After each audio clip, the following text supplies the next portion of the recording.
이렇게 귀한 자리에 초대해 주셔서 감사합니다.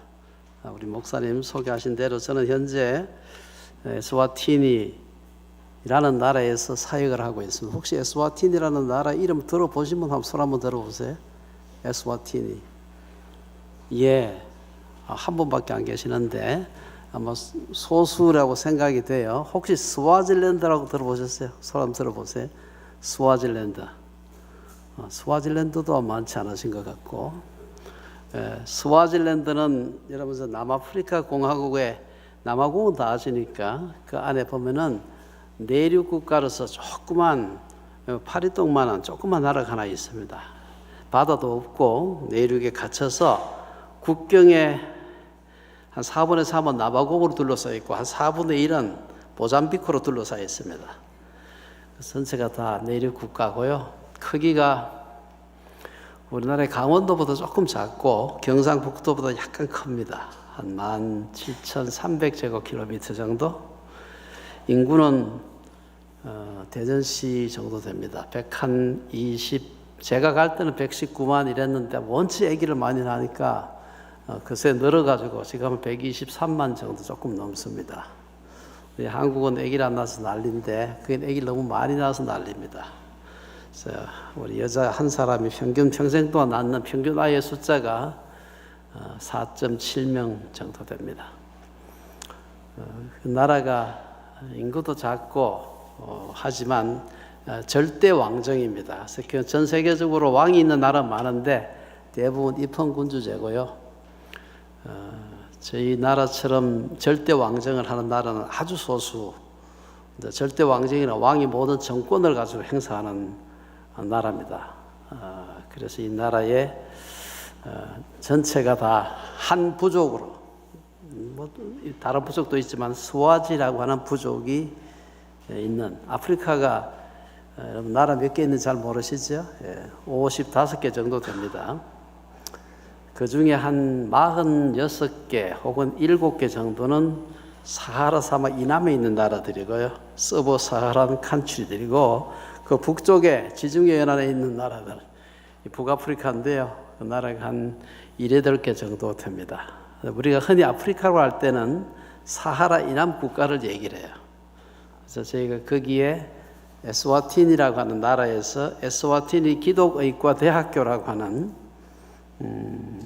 그 대학에 지금 책임을 맡고 있습니다. 그래서 제가 3대 총장으로 가서 3대 끝나고 한 텀이 3년인데 그 다음 한 텀을 더 해달라고 그래서 4대째 지금 막 시작한 지가 한 6, 7개월 정도 됩니다. 거기서 행정을 하고 있고요. 뭐 지금 목회라고 있지 않습니다. 다만 거기 대학 교회에 설교자로 또 교회를 서포트해야 되니까 섬기고 있습니다.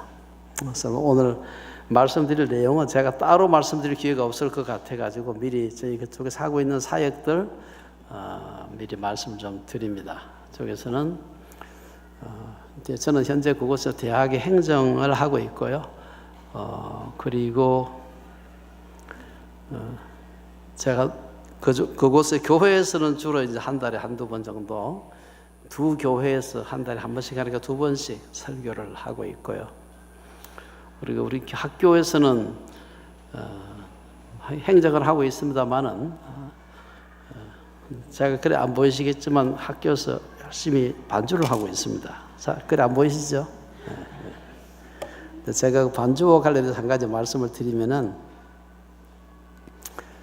우리 여기서는 성가대 하신 분들도 이렇게 찬양할 때 반주하시는 분도 마찬가지고 열심히 악보를 열심히 보면 약간 부끄럽죠. 열심히 연습했는데 계속해서 뭐 지휘자를 못 보고 있으면. 근데 거기서는 악보를 열심히 보고 하는 게 조금 자랑스러워요. 저 사람은 악보를 볼 줄 아는 사람이구나.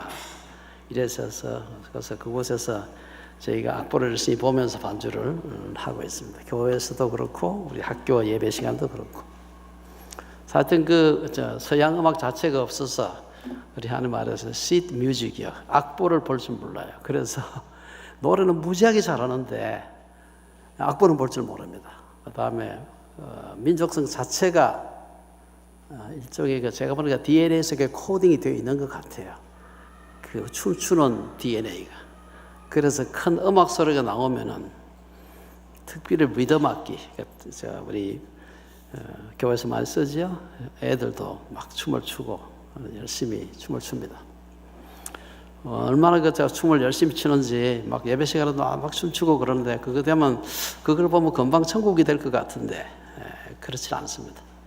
꼬마들도 얼마나 춤을 잘 추는지 춤추기보다도 뭐 그 따라서 움직여요 이렇게 이게. 또 꼬마들 그 기저귀 할 애들도 그냥 음악이 나오면 궁뎅이를 들썩거리고 이렇게 춤을 춥니다. 그래서 참 특별한 그런 그 나라 사람은 그런 게 아니고요. 아프리카의 남부 아프리카 사람 대부분 다 그렇습니다. 특별한 그런 나라에서 제가 4년째 그곳에서 대학 행정을 하고 있습니다. 오늘 말씀드린 내용은요, 만물을 지으신 하나님 천문학에 대한 말씀을 좀 드리려고 합니다. 미리 말씀드리고 싶은 거는 다 못 알아들으시더라도 너무 염려하지 마시기 바랍니다. 저도 다 알아들으려고 기대를 안 하고 말씀드리는 거기 때문에 걱정하실 필요가 없어요. 다만 이 우주를 만드신 하나님이 계시다. 우주가 정말로 크다. 그런데 그 큰 우주를 만드신 분은 더 크신 분 아니겠어요? 그래서 하나님께서 이 우주를 만드신 분이고 그 하나님께서 우리를 그분의 형상대로 지어서 이 어마어마한 우주를 연구할 수 있도록 우리에게 그분의 형상을 주셨다는 사실입니다.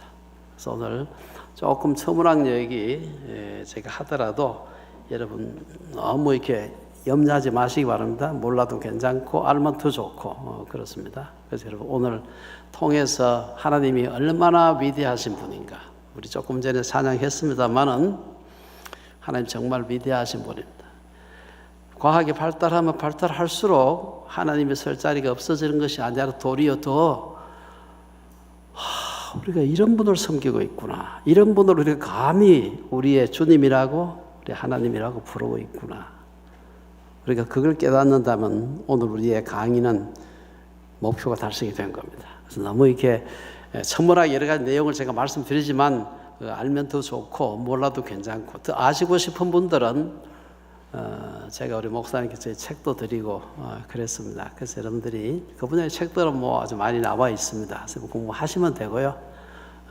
아이들한테도 과학적인 여러 가지 질문들을 혹시 아이들이 질문할 때 대답할 수 있으면 더욱 좋고, 마치고 난 뒤에 여러분 질문하는 것도 두려워하지 마시고요.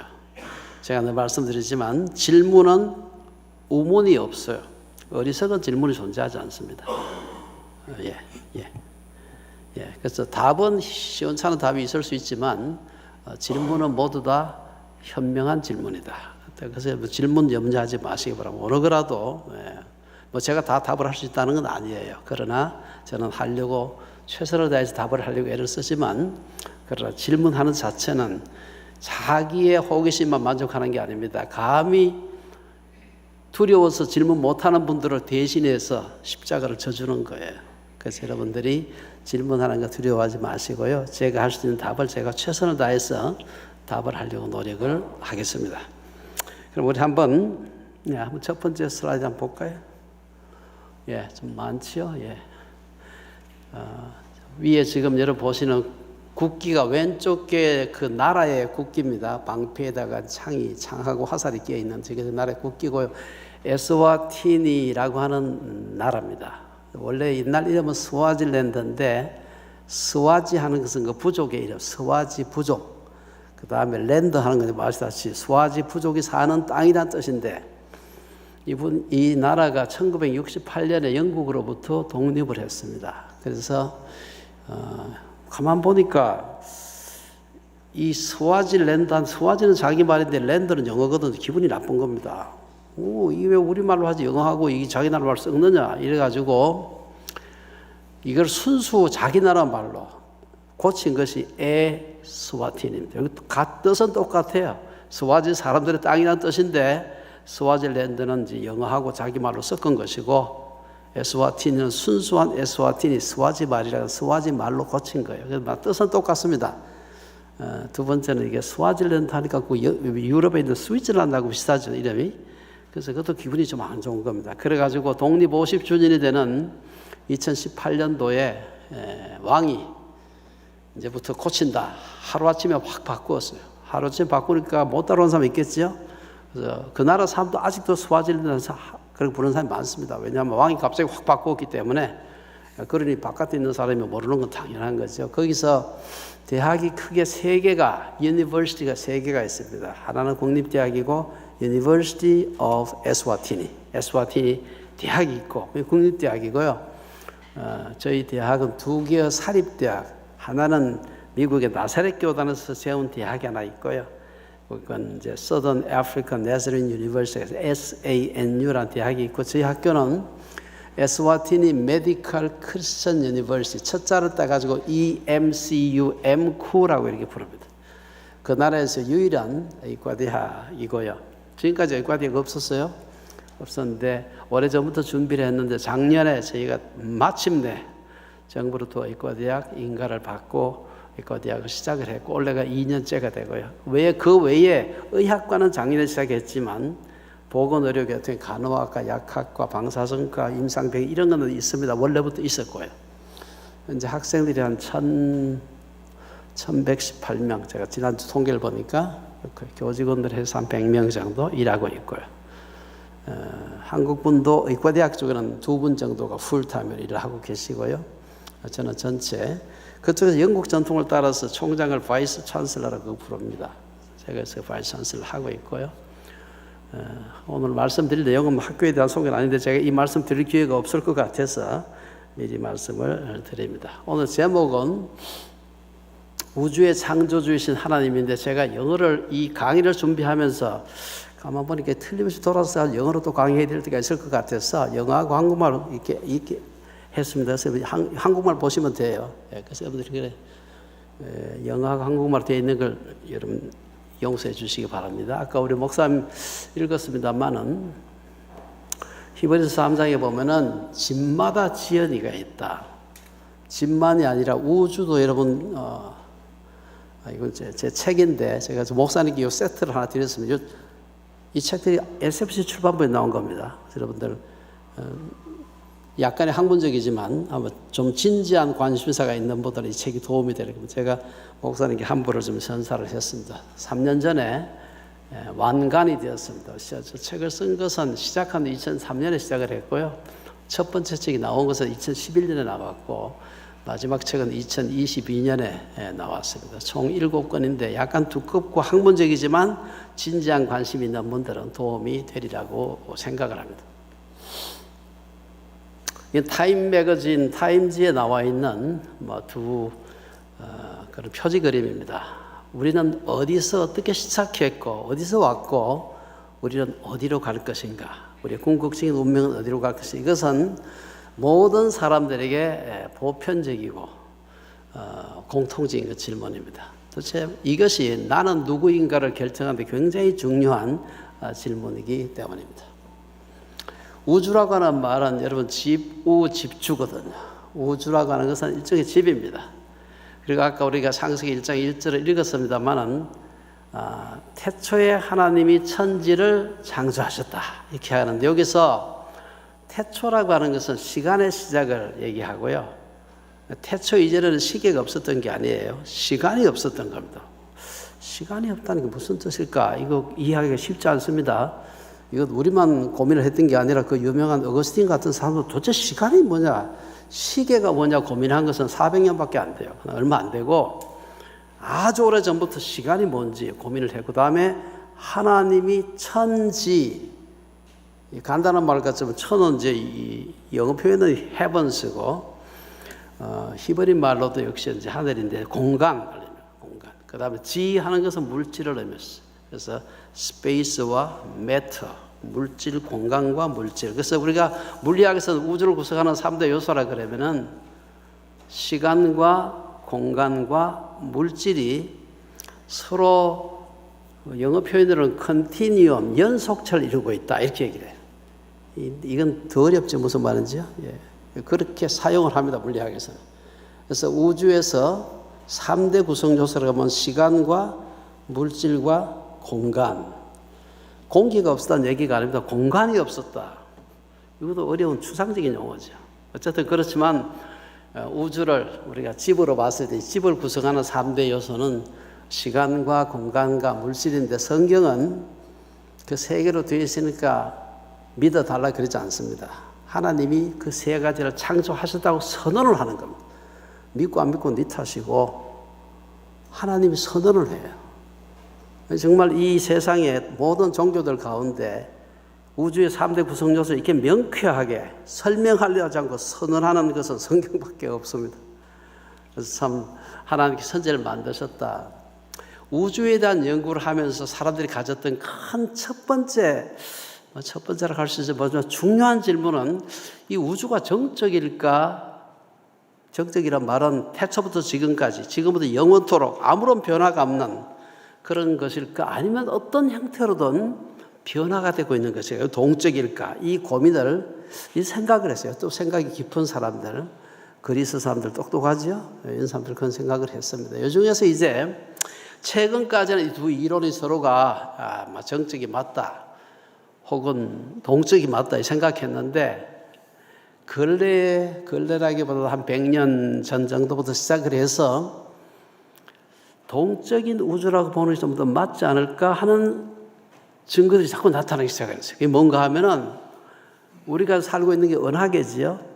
은하계인데 우주에 다른 은하도 굉장히 많습니다. 이 은하들이 서로로부터 멀어져 가고 있는 것이 관측되기 시작하는, 그전에는 망원경이 시원찮아가지고 몰랐습니다. 그런데 이제 19세기 후반 20세기 들어서면서 망원경이 점점 좋아지는, 지금은 여러분 너무 좋은 망원경들이 지상에서는 또 공기의 그 분산이나 굴절 때문에 보기가 어려우니까 아예 그냥 대기권 바깥에 띄워놓고, 잘 아는 허블이라든지 뭐 WMAP이라든지 이런 많은 망원경을 그 바깥에 올려놓고 관측하면 지상에서 하고는 비교가 안 되는 정밀한 관측이 가능하죠. 그래서 보니까 이 은하들이 자꾸 멀어져 가고 있더라라는 것을 사람들이 알게 된 거예요. 이제부터 좀 약간 머리가 좀 아프긴 하지만 그래도 조금 더 참으시기 바랍니다. 그걸 어떻게 하느냐? 네가 가봤냐? 당연히 안 가봤죠. 그냥 관측만 하는 건데, 사람들이 멀어져 가고 있는데 어떻게 알았느냐? 그거는 도플러 효과라고 하는 걸 통해서 알게 됩니다. 도플러는 오스트리아 물리학자예요. 근데 그 사람 이름을 딴 건데 그 사람 처음 발견한 거죠. 어떤 물체로부터, 빛을 내는 물체로부터 멀어져 가면은 원래 가만히 있을 때 보이는 것보다도 붉은색 쪽으로 약간 치우쳐 보이고, 가까워지면 원래 여기 내던 파장보다 조금 짧아져요. 이게 조금 더 이제 파란색 쪽으로 기울어져. 요거는 도플러 효과라 그러는데, 이걸 통해서 아주 멀리 수십, 수백, 수천 광년 떨어져 있어도 저 천체가 우리로부터 멀어져 가고 있을까 가까워지고 있을까 알 수가 있게 돼요. 그리고 그 속도가 얼마나 될까 하는 것도 알게 되었어요. 그러면서 아하, 우주가 정적이지 않구나. 그러니까 무시무종하지 않고 이 우주가 뭔가 시작이 있었고 이게 끝없이 팽창하는 것이 아니라 언젠가 끝이 있겠구나 생각을 20세기 들어와서 하게 된 겁니다. 조금 더 보시게 되면은 요거 이제 그 원리인데요. 요거는 빛만 그런 게 아니고 소리도 그렇습니다. 여러분들이 그 차가 올 때, 기차가 기적으로 쫙 올 때 자기를 향해서 다가오고 있을 때는 소리가 훨씬 더 크게 될 뿐 아니라 이 피치가 높아. 이게 주파수가 높게 들려요. 요게 확 지나서 자기를 지나서 멀어져 갈 때는 소리도 작게 되지만 그것도 더불어서 파장이 이래서 낮은 음으로 들려요. 요게 도플러 효과입니다. 그러니까 빛도 그 파장이기 때문에, 그 다음에 소리도 그렇고, 이걸 도플러 효과. 요게 아주 중요하기 때문에 골치 아픈 얘기지만 제가 설명을 하는 겁니다. 왜냐하면 요걸 모르면은, 요 얘기를 안 하면 그 다음에 우주가 변화하는 것을 알기가 굉장히 어렵습니다. 여러분 아시다시피 우리 이 대기에 있는 태양빛은 가시광선 영역이 있죠. 나머지도 이제 볼 수 있는 방법은 있지만, 가시광선에 요 선 스펙트럼이라는 게 선이 쪽쪽 꺼지는 게 있죠. 저게 딱 정해진 파장에서 나타나는데, 저 빛을 내는 물체하고 내가 관측하는 사람 사이의 상대 속도에 따라 가지고 이게 원래고 나타나는 데 이쪽으로 한쪽으로 요로 치우쳐 있을 수도 있고 이쪽으로 치우쳐져 있을 수도 있어요. 그 선 스펙트럼의 이동을 가지고서 아하, 저게 우리 은하로부터 혹은 나로부터 얼마나 빨리 멀어져 가고 있구나, 혹은 가까워지고 있구나, 이걸 알 수 있는 게 여기 조금 전에 말씀드린 도플러 효과인데요.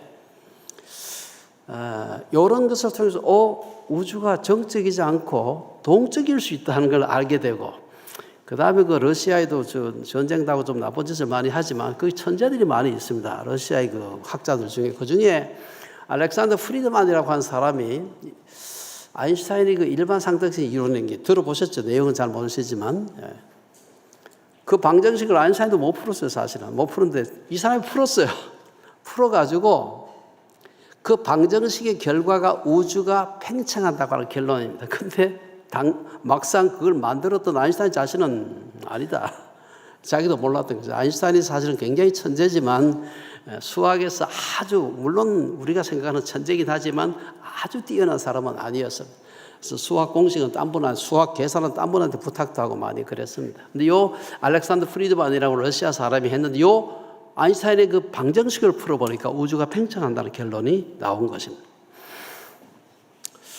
게다가 되면 이제 여러 가지 많은 증거들이 나타나는데, 이 사람은 카톨릭 신부예요. 우리가 저는 이제 공부를 어부라는 사람으로서 카톨릭이 뭐 별로 다른 거 부러워할 게 없는데, 여기에 부러운 것 중에 하나가 신학교 가가지고 이제 목회자 안수도 받고 신부 같으면 신부 사제 서품도 받고 하는데, 카톨릭에서는 목회 안 해도 대학의 물리학과에 가서 가르치는 것도 인정을 해줘. 목사 안수한 거 해줍니다. 신부 사제 서품 하는 거죠. 이 사람이 딱 그런 사람이에요. 벨기에 가면 루뱅 대학이라고 가톨릭 대학인데 거기 물리학과 교수를 하면서 우주에 대한 연구를 한 거예요. 이분이 가만히 조사를 해보니까 우주가 팽창한다고 하는, 서로 간에 멀어져 가고 있다는 것을 알게 됩니다. 그래서 이 사람이 제창한 이론 중 하나가, 이게 멀어진다는 얘기는 과거의 어느 순간 가까이 한 점에 있었을 때가 있지 않겠느냐. 요걸 갖다가 원시원자라고 부르고, 이걸 원시원자 이론을 제창을 하게 됩니다. 근데 그때는, 지금 다 100년 전입니다. 그때는 그렇게 좋은 망원경이 아직 없어가지고 잘 몰랐어요. 나중에 이제 점점 우주가 멀어져 가고 있구나, 서로로부터. 이것을 알게 됩니다. 우주가 팽창하고 있다는 것을 사람들이 알게 됩니다. 요걸 갖다가 구체적으로 이제 수식으로 멀어진다면 얼마나 빨리 멀어지고, 멀어지는 것과 여기서 거기까지 거리하고 어떤 관계가 있다는 것을 알게 된 것이 에드윈 허블이라는, 요 사람의 이름을 따가지고 허블 우주 망원경을 만든 겁니다. 허블 우주 망원경, 물론 지금은 그보다 더 좋은 것도 있습니다만은, 이게 1990년 정도에 올릴 때는 이거보다 더 좋은 망원경, 지금도 굉장히 좋습니다. 우리가 하는 말로 허블하게 좋은 게 허블 망원경입니다. 이게 엄청나게 좋은 망원경이라, 여러분들이 지금 매스컴 같은 데서 보는 굉장히 아름다운 무슨 은하계 그림이라든지 이런 것들 중에 많은 것들이 가시광선 영역에 있는 사진들은 허블 망원경으로 찍은 거예요. 저거는 저 바깥에 외계에다가 바깥에 해가지고 사진을 찍는데, 여러분 사진 찍을 때 보통 태양빛 아래서 이게 카메라로 찍을 때 뭐 한 100분의 1초 정도 셔터가 찰칵하면서 찍잖아요. 근데 저거는 아주 깜깜한 바깥에다가 내놓고 조리개를 열어 놔놓으면 열흘씩 조리개를 열어 놓는 겁니다. 그것도 감광이 다 안 돼. 워낙 깜깜하니까. 그래서 하면은 아주 희미한 빛까지 다 찍히는 겁니다. 물론 다 찍히는 거 아니지만 우리 눈으로는 상상도 할 수 없는 게 찍히는 거예요. 여러분 혹시 안드로메다 은하라는 말을 들어봤을지 모르겠어요. 그건 사실은 굉장히 큰 은하입니다. 우리한테 제일 가까운 은하인데, 이 은하가 얼마나 큰가 하면 보름달 크기의 몇 배가 돼요. 근데 그렇게 큰 게 왜 우리는 안 보이지? 희미해서 안 보이는 겁니다. 작아서 안 보이는 게 아니에요. 보름달도 잘 보이는데 보름달보다 훨씬 더 큰 은하인데 안 보여요. 왜 안 보이는지? 희미해서. 근데 그런 거는 아주 예민한 그런 허블 망원경 같은 좋은 그 망원경을 갖다 두고 셔터 열어놔놓고 한 열흘씩 찍으면 잘 보이는 겁니다. 그래서 지금은 과거는 비교할 수 없는 그러한 망원경들이 있다. 이거는 그분이 허블이라는 사람이 열심히 연구했던 윌슨 산 천문대로, 로스안젤레스가 북쪽에 윌슨 산이라고 하는 산이 높은 산이에요. 왜냐하면 천문대로 높은 산에 있어야 되지, 낮은 데 있으면 여러 가지 갈거치는 게 많아가지고 잘 찍기가 어렵습니다. 여기서 지금은 이제 이보다 더 좋은 망원경이 많아가지고 이건 지금은 교육용으로만 쓰고 있어요. 지금 가보니까, 저희 갔을 때는 보니까 이제는 막 좀 시설도 넓고 이랬는데, 거기에 있는 망원경 중에서 이 직경이 100인치 되는 반사망원경인데 후커망원경 이거 가지고서 우주의 모델을 확 바꿨어요. 이 사람 허벌인데 이 허벌이 다 좋은데 파이프 담배를 피우는 게 좀 안 좋습니다. 어쨌든 이 허벌이 20세기 우주를 갖다가 우주에 대한 이론을 확 바꾸게 돼요. 그리고 저 사람이 했던 여러 가지 많은 일들이 있습니다만은 우리가 은하를 볼 때 은하까지 거리를 측정하는 게 어려워요. 우리가 보통 줄자 가지고 잴 수가 없고요. 왜냐하면 은하까지 거리가 수백만, 수천만, 수억, 수십억 광년 되기 때문에 거리를 측정하기를 해야 되는데 거리 측정할 수가 없어. 누가 시킬 수도 없습니다. 갔다 와라 할 수도 없고. 그런데 20세기에 와서 아주 중요한 발견을 천문학이 하게 되는데 이 세페이드 변광성이라는 놈이 하나입니다. 요걸 기준으로 해서 거리를 측정할 수 있게 돼요. 자세한 원리를 제가 설명하지 않을게요. 요걸 가지고서 거리 측정이 가능해요. 그래 되니까 그 다음에 가만 보니까 지금 저 보이는 은하까지 거리가 얼마다를 알게 되니까 그 은하가 멀어지는 속도는 도플러 효과 가지고 알 수 있는 거예요. 멀리 떨어져 있는 것일수록 더 빨리 멀어져. 도플러 효과 가지고 보니까. 여기서부터 이제 20세기에 혁명이 일어나게 되는 겁니다. 그래서 이제 저거 아까 말씀드린 안드로메다 은하인데 우리 은하에서 제일 가까운 은하입니다. 우리 은하에서 얼마나 가까이 있는지 우리 은하하고 안드로메다 하도 가까이 있어서 서로 중력 때문에 땡겨 가까워지고 있어요. 딴 건 다 멀어지고 있는데 안드로메다 은하하고 가까워지고 있어요. 얼마나 가깝길래 빛으로 250만 년만 가면 돼. 250만 년만 가면 돼. 이게 우주에서 은하들 중에서 제일 가까워. 제가 이 말씀 드리는 거는 다른 건 다 이거보다 멀리 떨어져 있어요. 우주가 얼마나 큰지 여러분이 상상하는 것보다도 훨씬 더 크다. 그걸 알아야 돼요. 그럼 그걸 만드신 하나님은 그거보다 더 크신 분이다. 우리가 그냥 이론적으로만 생각하는 게 아니라 이게 제일 가까운데 빛으로 250만 광년 가야 돼요. 얼마나 그런 것들이 제가 대학교 다닐 때 50년 전에 대학교 다닐 때는요. 은하계 우리가 속한 은하계에 태양과 같은 별이 몇 개나 있을까? 약 한 1000억 개 정도 있으리라 이렇게 예측해요. 망원경 시원찮으니까 그 이상 작은 건 안 보이니까 없는 줄 알았어요. 우리 눈에 안 보인다고 없는 게 아닙니다. 그로부터 몇십 년 지나서 아마 여기 천문학 그 분야에 일하시는 분이 계실지 모르지만 지금은 거의 4천억 개 가까이 있다고 봐요. 안드로메다는 우리 은하보다 한 2배 정도 더 큽니다.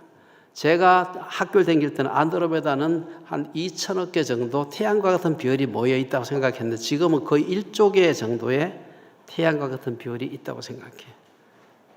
그런 은하가 우주에 얼마나 있을까? 제가 대학교 다닐 때는 약 한 500억 개 정도 있을 거라고 생각했습니다. 지금은 그런 것들이 거의 1조 개 정도 있다고 생각합니다. 아마 망원경이 더 좋은 게 나오면 더 많이 있을지도 몰라요. 그런데 현재 우리가 알고 있는 정도는 대충 그 정도 우주가 얼마나 크다 하는 것을 말씀을 드리려고 하는 겁니다. 오늘 조금 더 골치 아픈 얘기 한 번 더 하고요. 우주가 지구에서 혹은 우리 은하계에서부터 얼마나 멀리 떨어졌을까 측정을 해봤는데 아까 말씀드린 대로 멀리 있는 것일수록 더 빨리 멀어져. 가까이 있는 놈은 조금 느리게 멀어지고 그 다음 멀리 건 빨리 멀어져. 그걸 갖다가 이쪽에 떨어진 거리하고 멀어져가는 속도를 해보는 게 이 비례 관계가 있다는 걸 알게 됩니다. 그래서 이것을 처음으로 발견한 사람이 아까 에드윈 허블이라는 사람인데 이 적색편이라고 말씀드렸죠. 도플러 효과인데 이걸 갖다 측정해 보니까 이게 거리하고 멀어지는 속도가 딱 일차함수 관계가 있다는 걸 알게 됩니다. 그래가지고 근데 그런 주장을 하다 보니까 이제 이걸 반대하는 사람들, 우주가 팽창한다는 걸 반대하는 사람들, 특별히 대폭발 이론 반대하는 분들이 야 그게 멀어져 가지고 붉은색 쪽으로 치우치는지 아니면 오다가 하도 멀어져 가지고 빛이 필요해져 가지고 빨간색으로 치우치 어떻게 하느냐. 그거 구별 못하는 사람은 천문학할 자격이 없습니다. 그것도 모르면 그건 말이 안 돼요. 그건 여러분들 저는 제가 꼭 대폭발 이론 지지하는 사람이 아니라 그런 상식적인 천문학의 상식을 가지고서 틀리다고 막 주장하고 그리고 그걸 막 성경을 갖다 대는 분이 있는데 그렇게 하면 안 됩니다. 명백한 관측 사실이나 실험 사실을 부정하는 것은 진리를 부정하는 것인데 하나님은 진리의 하나님이거든요. 그래서 사실은 명백한 진리를 부정하는 것은 하나님을 대적하는 일이다. 꼭 기억을 해야 됩니다. 그래서 허벌이라는 사람이 은하가 멀어져가는 속도를 V라고 하면은 그까지 거리가 그게 비례해요. 그리고 상수로 가다 허벌 상수라고 그래요. 옛날에는 허벌 상수를 원체 측정하기 어려워가지고 잘 몰랐습니다. 근데 이제 허벌은 뛰어난 천문학자인데 뛰어난 천문학자에서 꼭 측정을 잘하는 건 아니에요. 측정을 또 잘하는 테크니션 중에 뛰어난 사람이 있어요. 그 중에 한 사람이 허벌의 조수 중에 한 사람이 휴머슨이라는 사람이, 이 사람이 이걸 기가 막히게 정밀하게 측정을 했는데 이쪽은 그까지 떨어진 거리, 이건 멀어지는 속도인데 저거는 함수 관계가 뭐 없다고 말할 수가 없어요. 저렇게 명확한 관계가 있다는 것을 기억을 해야 됩니다. 그래서 그때는 허벌 상수가 얼마인지 잘 몰라가지고 측정이 굉장히 어렵습니다. 뭐 50이다, 어떤 사람이 측정하다 보면 100이다, 뭐 이런 식으로 했는데 지금은 어마어마하게 정밀하게, 왜냐하면 원체 좋은 측정 기구가 있기 때문에 정확하게 측정이 되고 있어요. 지금은요 70.4, 뭐 약간의 오차의 한계가 있습니다만 이렇게 정밀하게 측정이 된다. 이런 걸 갖다가 여러분 멍틀이다 거짓말이다 뭐 이렇게 하면 안 돼요. 명확한 팩트 혹은 명확한 데이터는 받아들여야 됩니다. 그것의 1차적인 해석도 받아들여야 돼요. 그러나 저래가지고 우주가 진화했다 이렇게 주장하는 건 좀 달라. 이거는 이제 2차 해석인데 이거는 어떤 의미에서 신앙 고백일 수가 있고 우리 안 받아들여도 문제가 없습니다. 그래서 우주가 어디서 시작됐을까 잘 모르지만 현재 멀어져 가고 있는 걸 봤을 때 과거에는 어느 한 점에 모여 있었을 것이다 라고 하는 것은 보지는 않았지만 현재 멀어져 가고 있는 걸 봤을 때는 한 점에 모여 있을 것이라고 가정하는 것 자체는 틀렸을 수도 있죠. 그거는 우리가 부정할 수가 없는 것입니다. 근데 이 사람은 러시아 태생, 이 사람은 사실 우크라이나 태생의 미국 천문학자입니다. 유명한 조지 가모브라는 사람인데 이분이 이제 이걸 쫙 이론을 세운 것이 우리가 오늘날 알고 있는 대폭발 이론입니다. 대폭발 이론을 가지고서 오늘날 우리 지구상에 92종의 원소가 있잖아요. 이 원소의 기원을 갖다가 밝히는 계산을 해낸 거예요. 놀랍죠? 당연히 노벨상을 받았습니다. 그 다음에 무거운 원소들을 어떻게 생겨나는지 잘 모르는데 이것도 계산해가지고 설명이 다 돼요. 여러분 그 전문가라고 하는 여기 아마 이공계 꼭 물리학이 아니라 천문학 아니라도 다른 사이언스 쪽에 하시는 분들이 계실 텐데 전문가는 무서운 겁니다. 뭐 그렇다고 그분이 하나님은 아니니까 틀릴 수도 있는데 그러나 그분들의 학자적인 노력 자체를 예수 믿고 안 믿고를 떠나가지고 자기 분야의 전문가들의 전문적인 여러 가지 연구 결과는 우리가 존경하는 게 필요합니다. 그 진리는 그 사람이 예수를 안 믿어도 하나님의 진리예요. 하나님의 진리 하나님이기 때문에. 이 사람은 근데 반대를 했어요. 막 이런 증거가 나오는데 이분 예수를 잘 믿는 분입니다. 프레드 호일이라고 영국 천문학자입니다. 이분이 자기는 우주는 아무런 변화가 없고 무시무종하다는 주장을 막 하게 됩니다. 그 오늘날 대폭발 이론의 말 다 들어보셨죠? 그 말 자체가 어디서 나오는가? 이분이 아니 그럼 뭐 우주가 뭐 뻥 터져서 그럼 우주가 만들어졌다는 거야 하고 BBC 방송에 나와서 조롱하는 말로 한번 한 적이 있습니다. 그게 굳어가지고 오늘날 대폭발 이론이라는 말이 용어가 생기게 나와요. 근데 천문학에서는 표준 모형이라고 얘기합니다. 근데 표준 모형하면 뭐가 표준인지 모르니까 대폭발 이론 그냥 이렇게 알려져 있지만 이분이 사실은 그 대폭발 이론 반대하면서 만든 말이 그 말입니다. 이 호일은 전혀 우주는 팽창하고 있지 않다. 팽창하더라도 그 중간에 자꾸 밀도가 옅어지는 거 설명이 안 된다. 근데 이게 사실은 맞지 않는 말. 지금은 이제 이분의 생각이 받아들이지 않고 있습니다. 이분들이 아주 중요한 발견을 1960년대에 1964년에 하게 되는데 이분은 아노 펜지아스하고 로버트 윌슨이라는 사람이 미국의 벨이라고 하는 회사 아시죠? 전화 회사가 벨.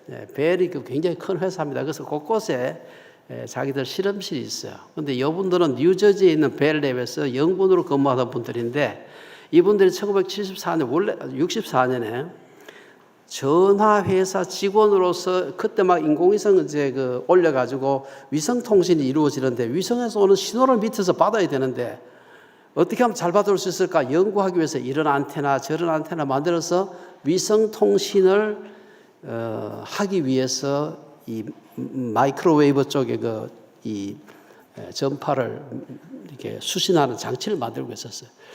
그런데 이분들이 이상하게 뒤에 보이는 게 저게 안테나입니다. 마이크로웨이브 안테나. 근데 이분들이 가만 보니까 이상하게 우주 저 올라가 있는 저 바깥에 있는 인공에서 쏘아보낸 전파가 와가지고 이 안테나에 들어오는데 이상하게 그 전파 말고 지지직 하는데 이상한 자꾸 그 잡음이 그러니까 전파 잡음이 자꾸 들리는 겁니다. 그래서 이게 우리 저 큰 안테나에 새들이 많이 와서 똥을 많이 넣어서 그런가 싶어가지고 한참 동안은요. 이게 사람 올라가지고 이 크기가 한 20m 돼요. 이 안테나가. 거기 올라가서 매일 삽으로 새똥 쳐내고 쓸어내고 그 작업을 해도 계속해서 지직거리는 소리 나는 겁니다. 그 나중에는 이거는 우주에서 들어오는 근본적인 전파 잡음이라는 걸 알게 되고 그 전파 잡음이 바로 태초에 하나님께서 대폭발을 통해서 우주를 만드실 때 냈던 그 전파의 흔적이라는 것을 나중에 알게 됩니다. 중요한 대폭발 이론의 증거로서 이것이 이제 이 채택이 1964년에 이분들이 사실 이분 전자공학자예요. 전자공학자로서 사실은 노벨 물리학상을 받은 사람이 굉장히 드문데 이분들이 그로부터 10몇 년 뒤에 노벨 물리학상을 받게 됩니다. 이게 아까 말씀드린 그 안테나 굉장히 커요. 굉장히 큰데 저것이 20세기에 우주에 대한 모든 관점, 이론을 갖다가 완전히 바꾸었던, 지금은 아주 그냥 관광지입니다. 뉴저지 벨랩에 가면 있습니다. 이분들이 1978년에 노벨상을 받게 되고요. 그리고 참 전화회사 연구원이 노벨 물리학상을 받은 기가 막힌, 막상 그 옆에 프린스턴 대학 물리학과의 라버트 디키라는 사람은 비슷한 걸 연구했는데 이분들이 조금 빨리 발견을 했어요. 그래서 이분은 못 받았죠. 여러분들 지금은 안 씁니다만 조금 전에 우리가 한 세대 전까지만 해도 브라운관 TV를 많이 썼어요. 브라운관 TV에 방송 안 나오는 채널이 있죠. 그거 딱 해놔놓고서 이 명암 조절하는 거 제일 밑에가 돌리면 지직 저런 게 보입니다. 저게 우주의 소위 배경 복사입니다. 저게 그냥 우리 옛날에는 다 그냥 브라운관이 시원찮아서 그렇다 생각했는데 그게 아니고요. 사실 우주에 근본적으로 존재하는 우주의 배경 복사입니다.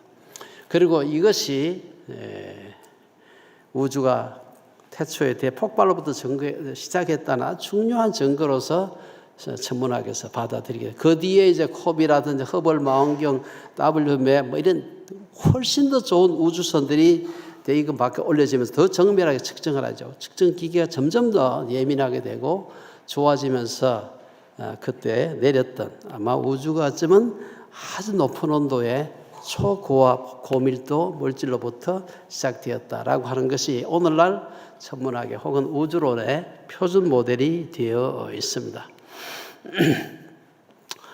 지금은 이건 지금 우주 망원경은 아니고 지상에 있는 망원경이지만은 이 반사경 직경이 10m씩 돼. 여러분 집에 아마 애들 가지고 있는 조그만 요런 망원경 같은 거는 한 10cm, 5cm 되는데 지금 10m씩 되고요. 대기권 바깥에 오래 나오면요, 이거보다도 반사경 자체는 작아도 성능은 훨씬 더 좋은 것들이 지금 굉장히 여러 개 올라가 있습니다. 이 모든 연구 결과들이 오늘 우리에게 보여주는 바는 한쪽으로 과거의 어느 한 시점에 우주의 시작이 있었다. 그리고 우주는 영원하지 않고 언젠가는 끝난다고 하는 사실입니다. 요건 이제 코비라는 위성인데 요걸 가지고 우주의 온도를 조사를 해보니까 여기 지금 데이터 포인트가 안 보이는데 우주의 온도에 대한 일종의 예측치하고 실험치하고 예측치가 완전 일치해요. 여러분 그 데이터 포인트가 안 보이죠? 그만큼 정확하게 예측한 거하고 아마 우주가 대폭발에 의해서 시작되었으면 이러한 스펙트럼을 보일 것이라고 예측했는데 이것이 그냥 데이터 포인트가 안 보일 만큼 정확하게 맞습니다. 그래서 여러분 잘 모른다 그래야 되지. 모르면서 막 아는 척하고 저 거짓말 이렇게 하면 안 돼요. 그거는 진리를 거부하는 것이다. 이게 이제 과거에는 지금 오른쪽에 있는 그림 보세요. 제가 하면 여러분들 이게 얼마나 물론 나사에서 나온 그림입니다. 다 이게 그냥 공개되어 있어 누구라도 다 퍼스로 된다 이렇게 되어 있습니다. 지금 현재 우주가 현재 배경에 있는 우주의 평균 온도는 2.725 플러스 마이너스 0.0002도 K다. 여러분 이거 보면서 아마 그렇게 감동하지 않을지 모르겠어요. 그렇지만 어마어마하게 정확한 측정입니다. 이거는요.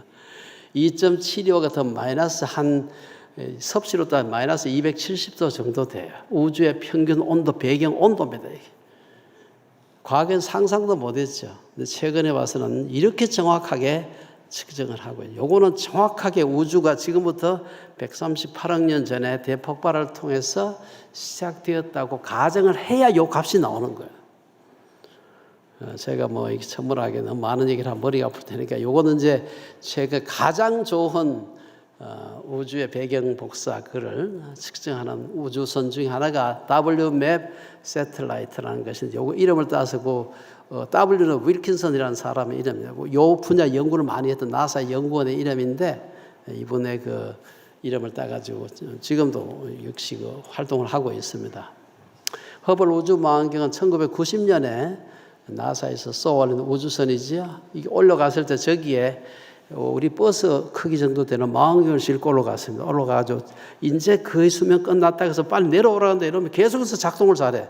그래가지고 아직도 지금 아마 최근에 이제 그만 제대시켰을 겁니다만은 이제 보다 더 좋은 망원경이 지금 계속 나오고 있습니다. 근데 저걸 통해서 우리가 우주에 너무나 많은 것을 알게 되었어요.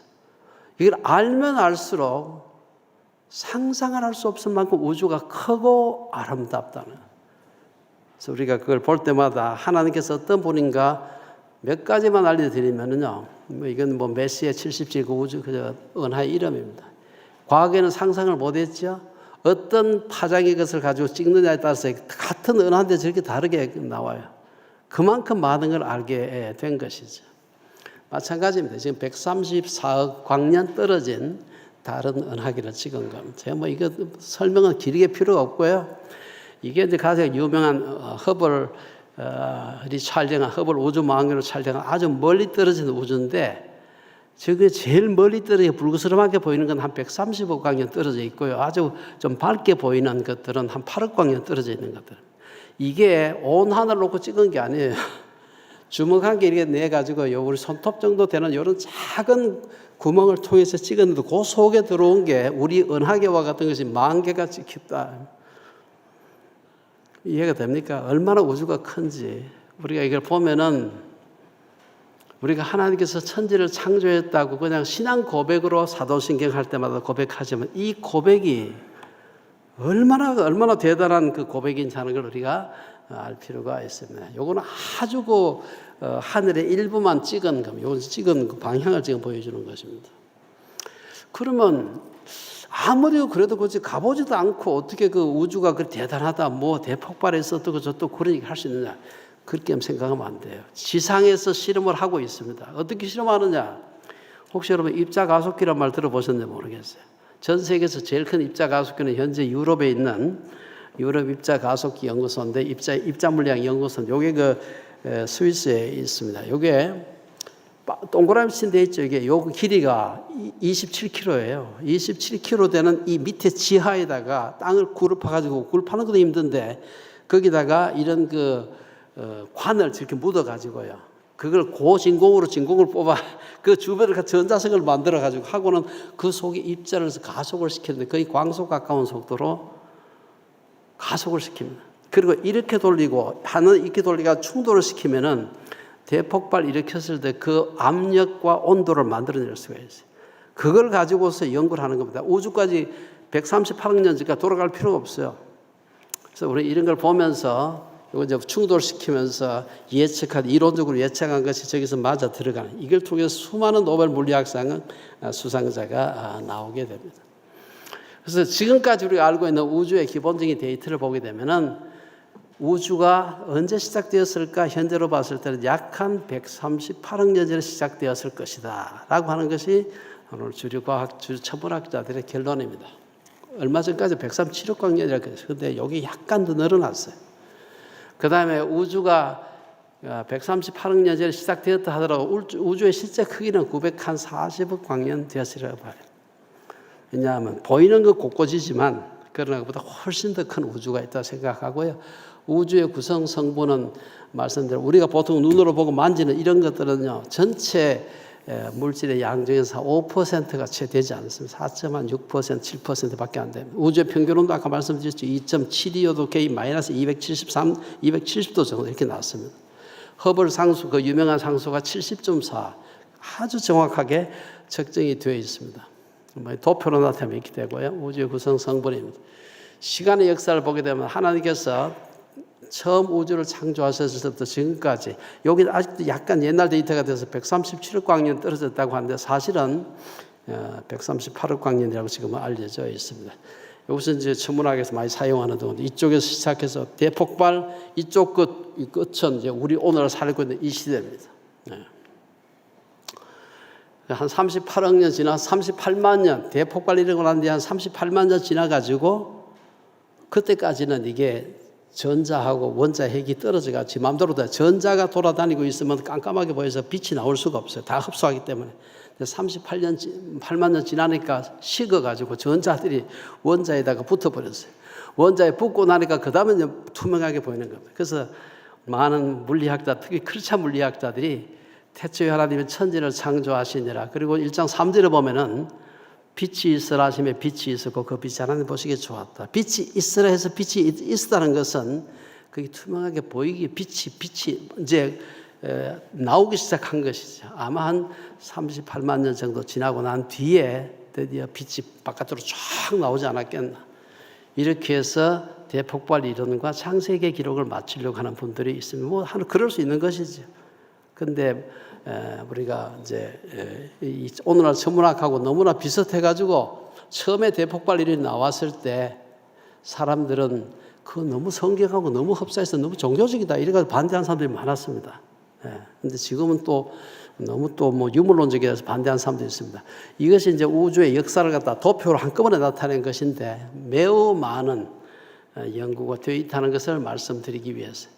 그런데 우주가 자꾸 바깥으로 팽창하고 있는데 영원히 팽창할 것인가?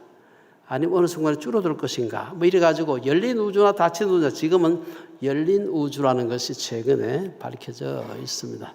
이 세 분이 2011년도에 노벨상을 받은 이유가 바로 그것을 증명한 것입니다. 뭐 다 자세한 건 알기는 어렵습니다만 우주는 광대하고 인간은 아주 작습니다. 그런데 우리가 알아야 될 것은 하나님은 그 큰 우주보다 더 크신 분이고요.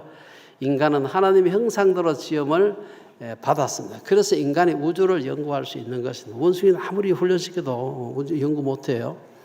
하나님의 형상으로서 과학자들의 능력, 인간이 무한하다 그렇게 하면 안 되지만 과학자들의 능력을 과소평가하지 말아야 됩니다.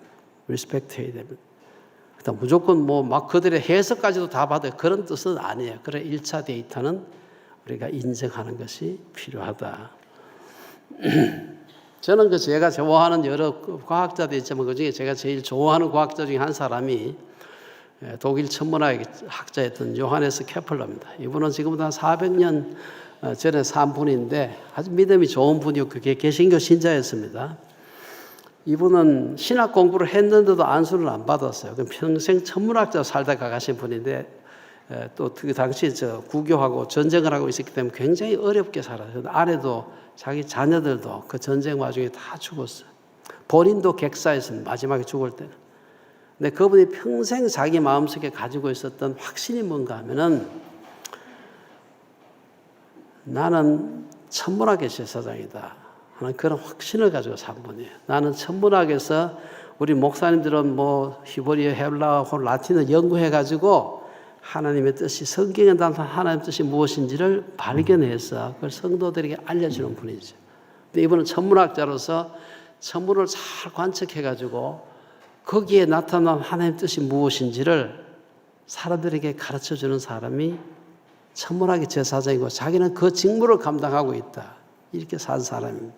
저는 이분을 생각할 때마다 여러분이 다 전문 분야가 다르죠. 꼭 뭐 학문을 안 하셔도 어느 분야를 하면서 우리는 한평생 살 수밖에 없는 가정에서 일하시는 가정주부도 마찬가지입니다. 내게 주어진 영역에서 내가 왕 같은 제사장으로 살다가 가는 것이 크리스찬들의 바른 자세다.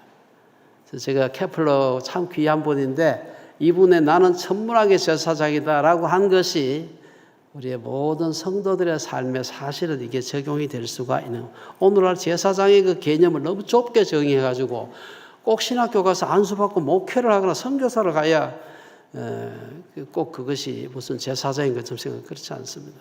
저는 이 정말 우리가 본받아야 될 귀한 제사장직에 대한 귀한 교훈을 케플러로부터 받을 수가 있다. 저는 그 대폭발 이론에 대한 얘기를 아주 거칠게 제가 말씀을 드렸어요. 그렇지만 저는 이게 맞다고 저는 여러분들 말씀드리는 게 아니에요. 맞을 가능성이 높은 이론 중에 하나인데, 그래서 이 대폭발 이론은 하나의 자급가설이다. 자급가설이라는 건요, 지금 이 우주에 여러 가지 발견된 데이터를 놓고서 봤을 때 이걸 어떤 이론으로 설명하면 가장 잘 맞을까? 이 이론이 맞을까? 저 이론이 맞을까? 학문하는 사람으로서 여러 모델들을 맞춰봐. 내가 만든 이게 맞을까? 저게 맞을까? 누가 얘기한 이 모델이 맞을까?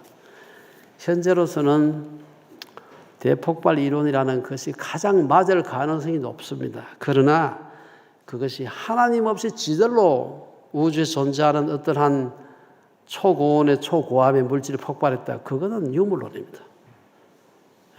그러나 이 우주가 어떤 한 폭발에 의해서 시작되었다고 하는 것은 많은 데이터를 설명할 수 있는, 가장 많은 데이터를 설명할 수 있는 자급가설. 자급가설은 이보다 더 나은 이론이 안 나올 때까지 진리예요. 이게 나오면 이거 쓰레기통에 넣고 새로운 걸 받아들여야 되죠. 그런 의미에서 우리가 오늘날 주류 천문학에서 얘기하는 그것의 유물론적인 해석은 받아들일 필요가 없지만 그 데이터는 우리가 받아들이고 그것을 하나님이 창조의 방법으로 사용하셨을지 모른다. 하셨을 가능성이 높다. 그보다 더 높은 가능성이 있는 이론이 있다면 그거 받아들이면 되는 겁니다. 그래서 여러분들이 너무 두려워할 필요가 없습니다. 데이터에 대한 1차적인 해석. 예를 들어서 여러분 우주까지 거리가 얼마도 했는데 그 거짓말 이렇게 하면 안 돼요. 그건 측정한 겁니다. 이런 거 오차는 있지만 정확한 거예요. 그 다음에 우주에 대한 히스토리, 138년의 히스토리 틀렸어요. 6,000년이야. 그러면 안 돼요. 왜냐하면 그 측정된 거는 받아들여야 되는 겁니다. 젊은 지구론은 바른 해석이 아니다. 여러분 혹시 젊은 지구론의 말 들어보셨어요? 우주와 지구와 인류는 6,000년, 144시간만 차이가 나지 젊다. 그건 틀린 해석입니다. 제가 거기 빠져서 23년을 본 이론입니다. 그래서 여러분들이 창조론 연구하는 분들이 가장 문제가 성경에 있는 그 말씀들이 그런 얘기가 없는데도 불구하고 성경이 6,000년을 보여준다고 주장하는 사람들이 우리나라에 많이 있습니다. 그런데 그거는 사실 물론 그분이 전문 과학자가 아니죠. 그 분야에서는. 딴 분야에 전문성이 많이 있는데 그 분야에서는 전문성이 없는 분들이 그런 얘기를 하는데 그거는 바르지가 않습니다. 우리 우주가 오래됐다고 하는 것은 뭐 산더미처럼 증거가 쌓여 있는데 그걸 다 부정하면서 하는 것은 그거는 그 데이터를 부정하는 것이 아니라 진리를 허락하신 하나님을 부정하는 것이다. 굉장히 조심해야 돼요. 그래서 저는 제가 그 분야에서 그쪽에 그걸 갖다 방어하던 사람이에요. 지구 오래되다고 주장하는 사람 틀렸다고 생각했던 사람이었어요. 그러나 오늘날 조금 제가 그 오늘 연대에 대한 문제는 말씀을 안 드리지만 젊은 지구 연대 혹은 젊은 우주가 138억 년이 아니고 6,000년이다 하는 것은 사실은 논쟁의 여지가 별로 없는 겁니다. 여러분 만약에 가서 천문학회 가서 그런 얘기 하게 되면은 아무도 질문하지 않습니다. 막 떠들면은 그냥 듣고 말죠. 그냥 아무도 질문하지 않습니다. 지금 여러분 천문학회에 가서 천동설 막 주장해요. 여러분 지금도 천동설 주장은 많습니다. 특히 성경 열심히 믿는다고 하는 분들이 천동설 주장하는 분이 많아요. 왜냐? 아니 성경에 지구가 움직이지 않는다고 하지 언제 하늘이 움직이지 않는다는 말이 성경에 어디 있느냐 하면서 지금도 아주 웹사이트도 만들어 가지고요. 들어가면 성경이 말하는 천동설이 맞는 이유 해가지고 67개 성경을 막 여기저기서 막 시편에서 가지고 욥기서에서 가지고 전도서 가지고 이래 가지고 막 성경 구절을 막 도배를 해놓고요. 천동설이 맞다고 주장하는 분들이 있습니다. 참 열정은 고상한데 그 열정이 바른 열정이어야 한다는 걸 우리가 기억을 해야 됩니다. 성경은 무오하지만 해석은 틀릴 수 있습니다. 그럼 창세기에 성경 말씀 보면 아멘 하죠? 저도 아멘 하는 사람이에요. 성경이 하나님 말씀이고 성령의 감동으로 쓰여졌지만 그걸 해석하는 입장은 다를 수가 있습니다. 여러분 신학교에서 여기저기 과목이 여러 개를 가르쳐 주요한 신학의 분야가 있죠. 우리 물리학에도 뭐 역학도 있고 전자기학도 있고 과학도 있고 있지만 성경을 연구하는 신학교에도 조직신학도 있죠. 교리 가르치는데 성경 해석학이라는 분야, 이 신학교의 제일 큰 분야예요. 왜 그거 배웁니까? 뻔한데 그 있는 그대로 믿으면 되는데 그렇지 않습니다. 성경은 여러분 지금 우리가 해방이 1945년이 때 지금부터 80년 전에 해방이 일어났어요. 해방 전국의 대한민국 상태가 어땠는지 하는 것을 역사들이 연구할 때도 해석이 분분합니다. 불과 80년밖에 안 됐는데도.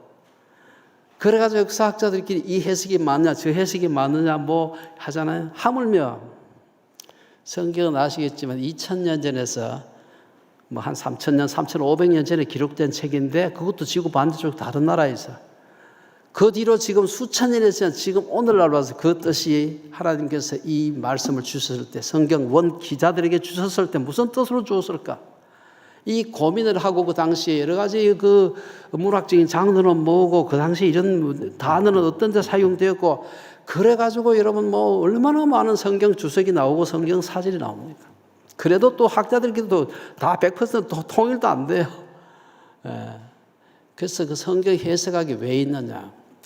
그만큼 어렵고 복잡하기 때문에 그리고 몇천 년 전에 우리가 성경을 이해하는 것과 지금 이해하는 바가 말씀은 무오하지만 말씀에 대한 해석은 틀릴 수 있고 다를 수 있다는 걸 기억을 해야 됩니다. 그래서 우리가 창세기를 우리가 해석할 때도 마찬가지입니다. 그래서 월트키라고 하는 유명한 미국의 구약학자입니다. 특별히 창세기 전공하신 분인데 아주 그저 복음주의 진영에서 가장 탁월한 우리 성경 학자 중에 한 분인데 이분이 한 얘기가 성경은 하나님의 영감으로 쓰여졌기 때문에 신뢰할 만하지만 인간의 해석은 잘못되었거나 부정확할 수 있다. 이건 뭐 제가 말씀드린 걸 다 합쳐서 지금 요약한 것입니다. 해석은 다양할 수 있고 가변적일 수 있다. 성경은 본문은 무오하지만 우리가 이 사실을 꼭 기억을 해야 됩니다. 왜 성경 해석하기 필요할까? 아까 말씀드린 대로 성경은 오래전에 우리는 1차 독자가 아니에요. 그 당시에 성경 기자들이 이 사람들한테 무슨 메시지 하나님의 그 영감을 주셨는데 어떻게 전할까? 썼던 1차 독자가 아닙니다. 우리는. 오랜 시간 지난 뒤에 그때 그분들에게 주셨던 메시지가 오늘 우리들에게 어떤 의미가 있을까를 고민하면서 목사님 설교를 통해서 혹은 신학교 교수를 통해서 그걸 배우는 거예요. 저도 배우는 사람이고 그래서 우리가 성경 해석학이 꼭 필요하고 나는 성경 해석학 같은 거 안 믿어. 있는 그대로 믿는 거. 이것만큼 무서운 해석이 없어요, 사실. 그건 정말 나는 무식합니다라는 것을 고백하는 거예요. 성경은 해석되지 않는 진리 존재하지 않습니다. 그래서 우리가 나는 있는 그대로 믿는다고 하는 그 말 단순한 신앙은 귀하지만 그것이 잘못된 그런 이데올로기에 아주 쉽게 휘말릴 수 있다는 것을 기억을 해야 됩니다. 자칫하면은 성경을 오용하고 남용할 수 있습니다. 제가 한 좋아하는 예입니다만 김소월의 진달래꽃이라는 시 다 아시죠? 외우지 못해도 아시죠? 김소월의 진달래꽃으로부터 원약의 원리를 찾으려고 한다면 어떻게 하겠어요? 진달래꽃에 대한 시지요. 그게. 그렇지만 거기서 원약의 원리를 찾아올 수 있습니까? 왜 진달래꽃이 원약의 원리를 가르치기 위해서 진달래꽃을 썼을까요? 그렇지 않습니다.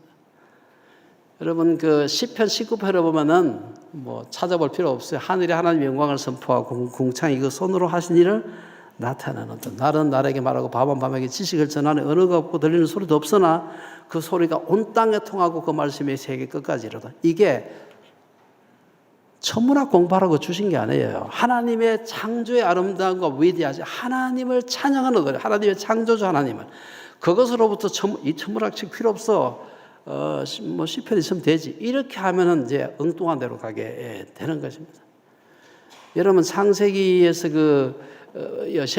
잘 아는 시편 23편 다 아시죠? 여호와는 나의 목자시니 내가 부족함이 없으리로다. 그것으로부터 목축급의 원리를 찾는다. 목자에 대한 얘기니까 이게 말이 안 되죠. 마찬가지로 창세기 1장으로부터 우주 연대나 지구 연대를 계산하려고 하는 그래서 6천년이라 막 주장하는 분들이 있어요. 안 되는 얘기입니다. 성경은 그것을 우리에게 주신 목적이 있고 달라요. 그리고 성경은 엄청나게 많은 장르가 모여있는 책입니다. 시가서가 있고 지혜서가 있고 역사서가 있고 서신서가 있고 다 아시죠? 그건 기본적으로 꼭 신학 안 하셔도 뭐 그 정도 상식은 들어서 아실 거예요. 성경을 해석할 때 하나님 우리에게 주신 이 책의 목적이 뭐야? 시편은 시로서 이해하는 게 필요해요. 그렇죠. 여러분 뭐 옛날 예를 들어 뭐 중국에 구만리 장공할 때 무슨 여러분 우주가 9만리밖에 안 됩니까? 말도 안 되는 얘기죠. 그러나 그걸 가지고서 뭐 천문학적으로 봐서 그것이 틀렸다 이렇게 하면 안 되죠. 그것은 우리에게 주신 목적이 있는 거죠. 그 목적에 맞게 작가가 왜 이런 표현을 썼을까? 그 생각하면서 성경 읽어야 되고요. 본문을 읽어야 된다 하는 것을 말씀을 드리고 싶은 겁니다. 해당 분야 전문 과학자들의 연구 결과는 우리가 받아들이는 게 필요하고요. 그걸 가지고서 거기서 이게 하나님 없이 유물론적으로 해석한다든지 이런 거는 우리가 그건 당신의 고백이고 난 그거 받아들이지 않을 수 있습니다.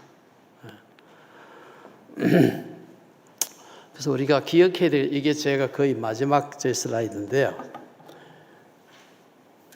모든 진리는 하나님의 진리다. 이거는 뭐 제가 한 얘기가 아니고 중세 때부터 우리 수도원에서 내려오는 아주 중요한 일종의 중세의 수도원의 모토였습니다.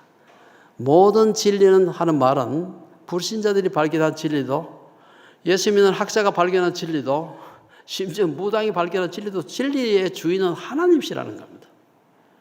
진리는 그 반대로 하면 비진리는 하나님을 반역하는 거예요. 우리의 관심은 어떻게 우리가 진리에 충성될 수 있을까? 왜? 하나님은 진리의 주인이시기 때문에. 진리의 author, 진리의 그 저자시기 때문에 우리가 그분에게 충성하는 것이 중요하지 내 고집과 내 해석 이거 절대화시키면 안 되는 겁니다. 성경을 할렐루야하고 아멘을 받아들이는 것과 나의 이데올로기를 성경 해석인 줄 알고 받아들이는 것은 다르다. 하나님은 진리의 주인이시기 때문에 비진리를 비진리를 주장하는 것은 하나님께 불순종하는 것이다. 라는 것을 우리가 꼭 기억을 하셔야 됩니다. 오늘 여러분 다 못 알아들으실 것 있을 겁니다. 저도 뭐 제가 대단한 천문학자가 아니고 다만 제가 그 분야에 관심이 있어서 글을 쓰고 책을 쓰고 한 사람이기 때문에 아주 기본적인 걸 그냥 말씀을 드린 거예요. 아마 이 천문학 쪽에 일하시는 분들보다 훨씬 많이 아실 겁니다. 중요한 것은 우리가 아는 우주가 생각보다도 광대하고 여러분들이 지금까지 이해했던 하나님, 성경에 예수님을 통해서 우리에게 계시하셨던 그 하나님이 하나님의 피조세계에 가니까 어마어마한 분이다. 뭐 그 정도 말 가지고 언어 가지고 표현이 안 돼요. 그런 분을 우리가 감히 하나님이라, 감히 우리가 그분을 주님이라고 오감하게도 부르고 있는 것입니다. 그래서 저는 오늘 여러분들이 뭐 제가 그 다 이해하지 못하지 괜찮습니다. 중요한 것은 정당한 과학자들의 연구 활동을 폄훼해서는 안 된다. 그러나 그들이 했던 그 도를 넘어선 2차 해석은 다 따라할 필요는 없다. 뭐 다 틀렸다는 말도 아니에요. 그러나 우리가 하나 분명한 것은 우주는 하나님이 만드신 것이다. 집마다 지연이가 있는데 여러분 지금 우리가 보고 있잖아요. 이 예배당 건물 지금 보고 있는데 누군가 지었기 때문에 있는 것이지 안 짓고 있을 수가 없는 겁니다. 어떤 사람은 이게 다 흙개비 아닌가? 흙개비 아니죠. 만질시고 찝으면 아파요. 우주가 흙개비가 아니죠. 저 허상이 아닙니다. 우주가 존재한다면 물리학의 가장 기본적인, 논리학의 가장 기본적인 룰이 뭡니까? 인과 법칙, 인과예요. 인이 있기 때문에 과가 있는 거죠. 코즈가 있기 때문에 이펙트가 있는 겁니다. 그래서 우리가 하나님께서 우주를 만드시고 그걸 발견할 수 있는 지혜를 우리에게 창세기 1장에 쓰는 것처럼 하나님의 그런 형상을 주셨는데 그렇다고 우리가 또 뭐 다 한다 그건 아니죠. 그러나 우리가 그걸 연구할 수 있는 능력을 하나님이 주셨고 지금까지 지난 우리 2600년의 과학의 역사 탈에서부터 시작해서 지금 2600년 많은 사람이 그중에 예수 믿는 사람도 있고 안 믿는 사람도 있고 하지만 그걸 통해서 우리에게 보여주신 하나님의 능력과 신성이 하나님 만드신 만물 속에 아주 분명하게 나타나 있어가지고 나 그거 못 봤어. 이렇게 핑계할 수 없다라고 로마서에 명확하게 얘기할 수 있습니다. 저는 오늘 그 중에 지극히 작은 부분 우주에 대한 얘기를 제가 말씀을 드렸지만 이걸 통해서 우리 하나님 얼마나 굉장한 분이고 또 우리가 또 얼마나 작은 존재이고 그럼에도 불구하고 그 큰 하나님의 피조 세계 일부를 우리가 더듬어 알 수 있도록 지혜 주신 게 얼마나 감사한지. 아이들에게 사이언스 할 때 생물학을 하든 물리학을 하든 천문학을 하든 디스커리지 아들 실망시키지 마세요. 저는 뭐 이건 오늘 얘기한 관계도 없지만 최근에 우리나라의 의정 사태가 복잡하잖아요. 제일 아까운 게 저는 이거 정치로 듣지 마세요. 저는 그냥 순전히 물리학자로 얘기를 하는 거예요. 저 물리학을 공부했던 또 물리학자로서 순수과학한 사람 중에 똑똑한 사람이 많이 와야 되는데 그 생각을 해보는 겁니다. 그래서 애들 물리학과 가는 애들 중에 똑똑한데 하고 그래서 의과대학 보니까 제가 걱정을 해요. 사실은 여기 진짜 똑똑한 애들이 필요한데 왜 필요합니까? 그거에서 대한민국 산업 발전시키는 것도 필요하지만 하나님의 피조세계를 연구하는데 제사장이 필요합니다. 우리 목사님 소명 가지고서 목회하듯이 소명 가지고 물리학 공부할 사람, 소명 가지고서 생물학 공부할 사람, 소명 가지고서 천문학 공부할 사람 필요한 겁니다. 그래서 모든 학문이 귀하고 의학도 귀하고 다 귀하지만 하나님께서 주신 세계를 제사장적 소명을 가지고서 연구할 수 있는 우리 자녀들이 있다면 인커리지 해주시고 격려해 주시기 바랍니다. 그래서 모든 분야에 한 사람도 제사장이 아닌 사람이 없는 그런 사회 만드는 것이 우리의 목표가 되어야 됩니다. 제 얘기는 이거 뒤에 뭐가 아마 없을 겁니다. 뭐 하여튼 제 얘기는 이걸로 마치고 혹시 질문 있으면 질문하시면 좋겠습니다. 아까 말씀드린 대로 바보 같은 질문은 존재하지 않는다. 우문은 존재하지 않는다. 모든 질문은 현문입니다. 현명한 그런 질문이다. 네, 강의 너무 감사하고요. 지금 34분인데 한 3개 정도 질문을 한번 받아보도록 하겠습니다. 자유롭게 질문해 주시면 좋겠는데 우리 총장님께서는 지질학 쪽으로도 책을 내셨고 천문학 또 인류학 이렇게 여러분들 궁금해하시는 뭐 진화론이라든지 뭐든지 다 괜찮으십니다. 그래서 자유롭게 질문해 주세요. 학생들도 질문 막 해도 됩니다. 그냥 다 한다는 얘기는 아니고 모르는 건 모른다고 할 테니까. 예, 오케이. 큰 소리로. 예. 예, 질문하세요.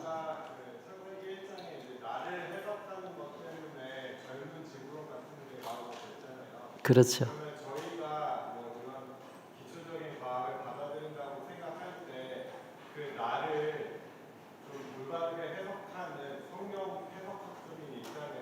예.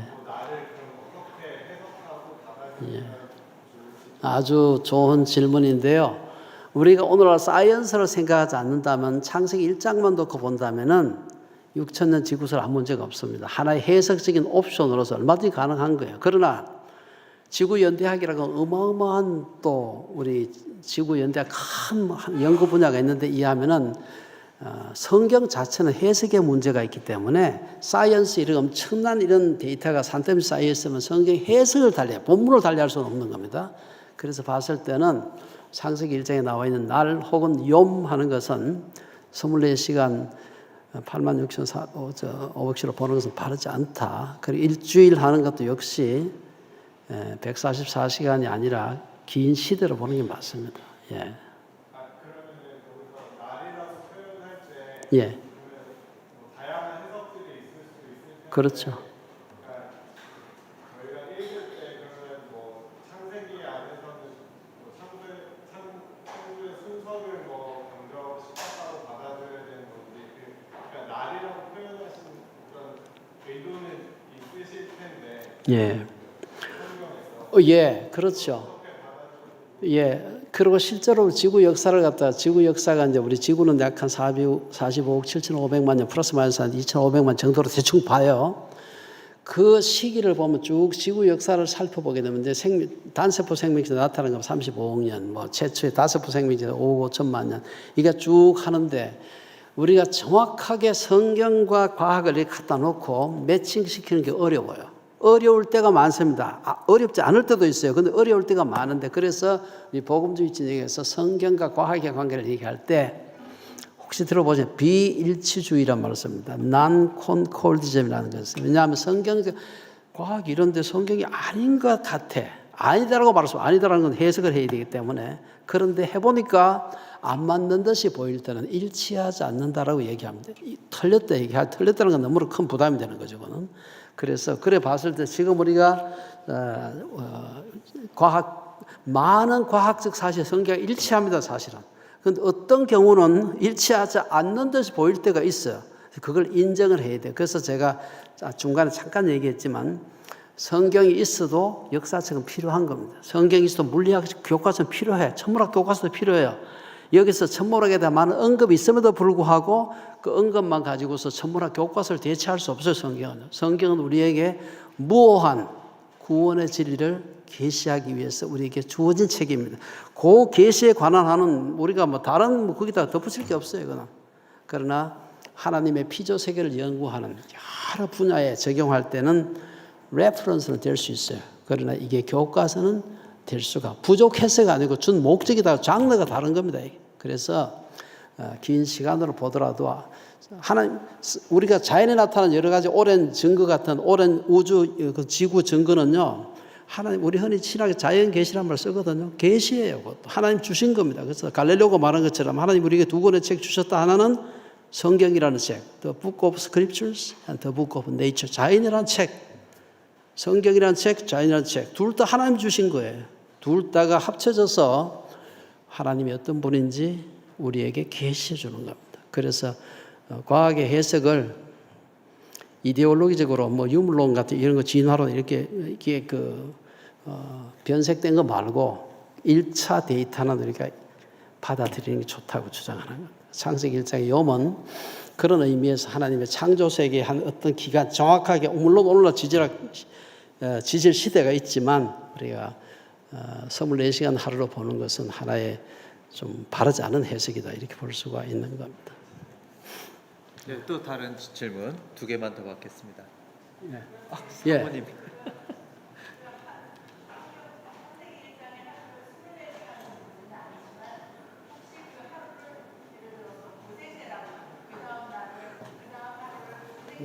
예. 그런데 그렇게 서로 이렇게 대칭을 시키려고 하는 분들이 많이 있는데 저는 그것도 조금 무리한 해석이라고 봐요. 잘 안 맞을 때가 있어요. 그리고 실제로 오늘 여러분들이 다 뭐 코로나 때문에 바이러스라는 거 다 아시죠? 사실은 미생물 세계가 있다는 것을 과학사의 2600년 과학사에서 미생물을 알게 된 것이 1850년에 여러분 독일의 코호라고 하는 사람, 그 사람 그 파스테르 같은 사람, 이런 사람이 나와서 불과 107, 80년 전부터 미생물이라 눈에는 보이지 않지만 생물 세계가 있네 라고 한 걸 알게 된 거예요. 그렇기 때문에 우리가 오늘날, 잠깐만, 제가 질문을 잠깐만 잊어버렸네, 얘기하다가. 예, 오케이. 그걸 꼭 그렇게 말할 수 없어요. 대체적으로 맞아요. 이 대체적으로 맞는데, 그러나 문자적으로 요 언제부터는 언제까지 고생되고 뭐 그 이제는 성칸불 이야기고 뭐 그다음 중생대 이렇게 얘기하기는 어렵습니다. 성경은 기본적으로 구원의 계시를 쓴 책이다. 성경에 공룡이란 말이 없어요. 공룡이 아마 직접적인 인간의 구원의 그 중요한 요소가 아니기 때문에, 근데 뭐 욥기서에 뭐 그런 얘기겠다고 저도 물론 공부를 했습니다만은 욥기서에 나오는 얘기는 공룡하고 다릅니다. 그래서 딱 같지는 않다 하는 걸 아셔야 돼요. 그렇다고 그게 성경의 영감성이나 무호성이 뭐 이게 퇴색다 그렇지는 않습니다. 또 다른 분들. 또 마지막으로 질문 하나. 요즘 우리 그 시대가 이제 좀 과학적으로 해석될 수 있는 거를 존중하는 맞습니다. 어른들이, 크리스찬 어른들이 아이들에게 가르치려고, 과학적으로 성경을 가르치려고 하다 보니까 제가 믿는 성경과 다른 분들이 많이 생겨납니다. 예를 들면 유튜브에 이런 영상들이 많이 있습니다. 그러니까 성경을 과학적으로 해석하는 그런 조직과 네. 그래서 그런 사람들이 아주 과학자들, 그런 사람들을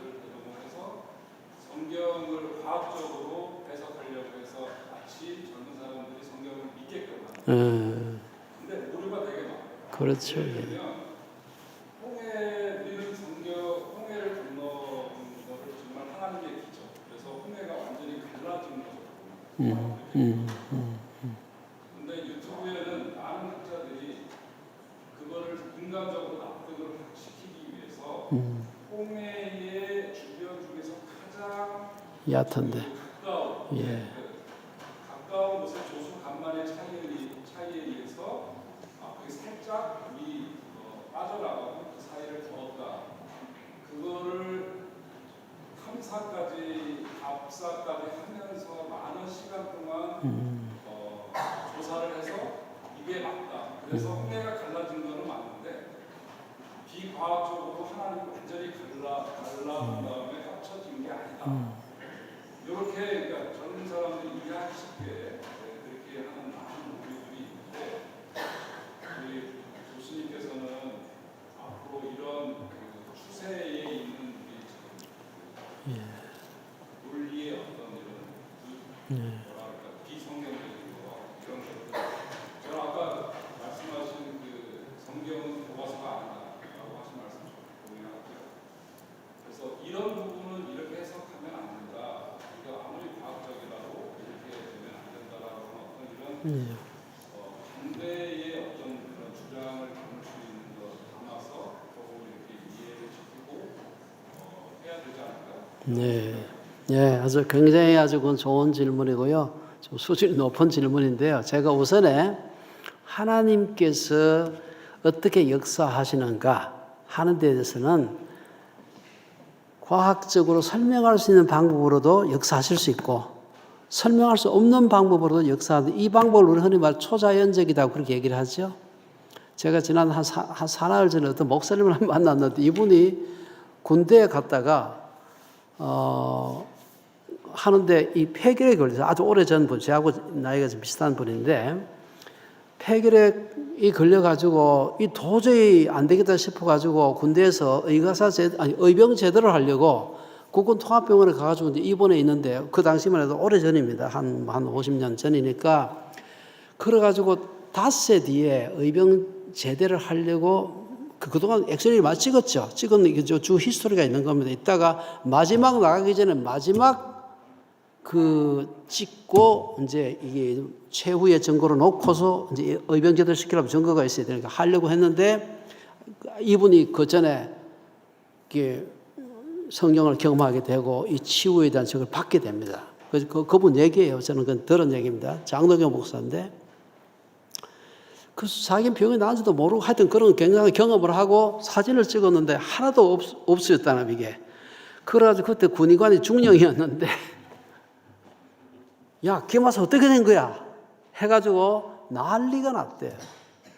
이게 쫙 그동안에 차트의 엑스레이 필름에 그 흔적이 지금 막 쫙 있다가 점점 커지는 게 나타나는데 마지막 찍은 게 없어진 겁니다, 이게. 한두 장 찍은 게 아니라고 하더라고요.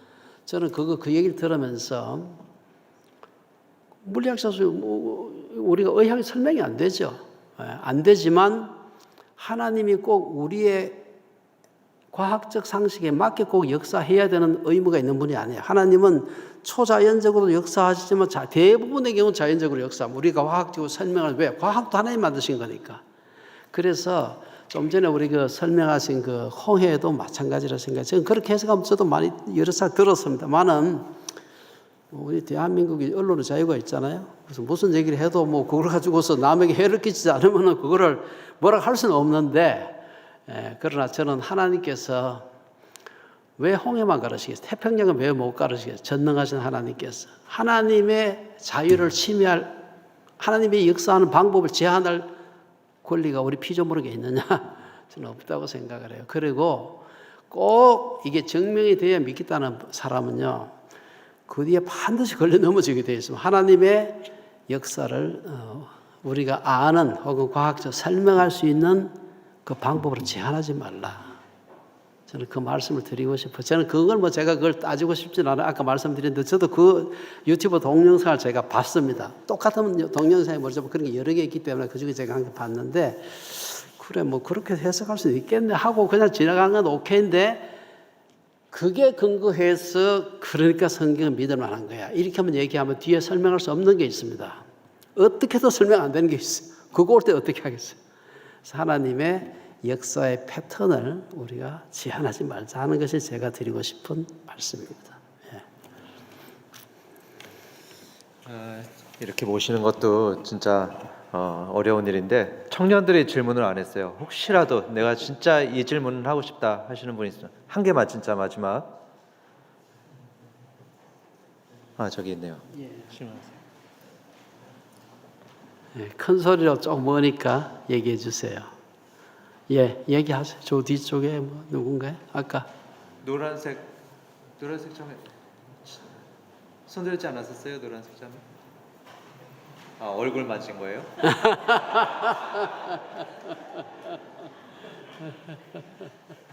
예.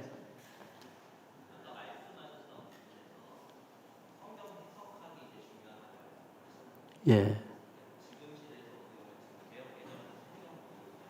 조금만 더 크게 잘 안 들려.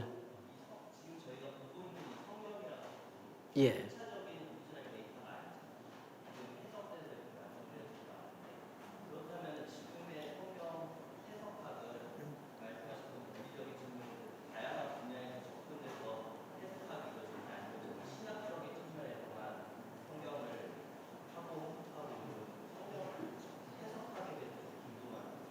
제 생각에 그거는 우리 김 목사님한테 여쭤보는 게 좋을 겁니다. 저도 신학을 공부했지만 저는 전문 신학자는 아닙니다. 아니고 과학과 신학의 그 상호작용한 이런 일에 맞추고 제가 알기로는 우리 그 목사님 보니까 신학을 많이 공부하셨더라고요. 그래서 해석학에 대한 거는 뭐 좋은 책들이나 뭐 이렇게 넘쳐나요. 그래서 제가 다 말씀드릴 수는 없고 그런 분들을 좀 활용하시면 좋을 것 같아요. 예, 오케이. 네, 수고하셨습니다. 우리 총장님께 박수 드리겠습니다. 예, 너무 감사합니다.